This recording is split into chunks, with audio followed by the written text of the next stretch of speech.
Hey, what's going on? It's Matt with 96.5 The Fox, and it's time again for one of my famous rants. Except this is only the second one, so I guess they're not that famous. Either way, if you know anything about me, you know that I'm a huge movie fan. I love going to the movies, turning on my cell phone, just focusing in on the film in front of me, as opposed to worrying about everything else going on in the world. So imagine my disappointment when The Interview, starring Seth Rogen and James Franco, got pulled from theaters.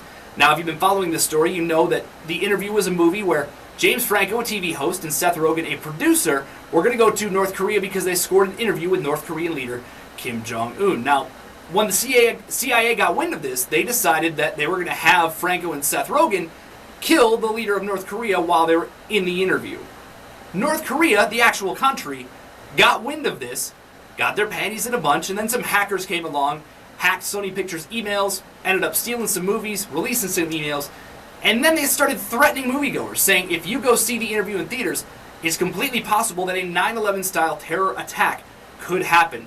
Movie theaters got cold feet. Movie theaters, the top 5 movie theater chains, said they would not show The Interview, and then Sony Pictures said, okay, we give up. We will not release the movie. So they pulled the release of The Interview on Christmas Day. Here's my question. When does this stop? We have freedom of speech. We're allowed to say and do kind of whatever we want to an extent. And I don't understand how a movie starring the 2 guys from Pineapple Express has caused such an issue. More importantly, I don't understand why we're letting another country dictate what we can go see at the movies. It's a comedy. Granted, it's not as probably fictional as it should be. They could have named another North Korean leader. They didn't have to use the name of the exact guy. Even so, it's still just a movie. So now do we have to worry about if the movie's set in North Korea? Do we just give up on North Korean ideas, North Korean storylines at this point? Like, do we just give up completely for fear of them flipping out and not being able to show a movie? You've already got a ton of movies out there that focus on North Korea.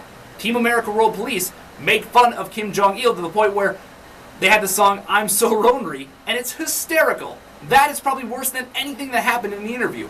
Red Dawn, the recent release of Red Dawn, North Korea invades America. Olympus Has Fallen, North Korea takes the White House. So it's not the first time that North Korea has appeared in an American film with a negative connotation. Now, I don't know if it's because Seth Rogen and James Franco were going to kill the leader of North Korea or what, but I think it's absolutely ridiculous that this film has sparked so much controversy that we are not going to have the chance to see it in theaters. Now, I expect that video on demand, Blu-ray, all that, we'll have the chance to see it, but it still sucks not being able to see it in theaters because some country halfway around the world kind of sort of threatened us. We're America. We should be able to do whatever the hell we want, especially when it comes to movies. Have you seen porno lately? You can do almost anything that was get away with it. But James Franco and Seth Rogen can't fake kill the North Korean president? Come on.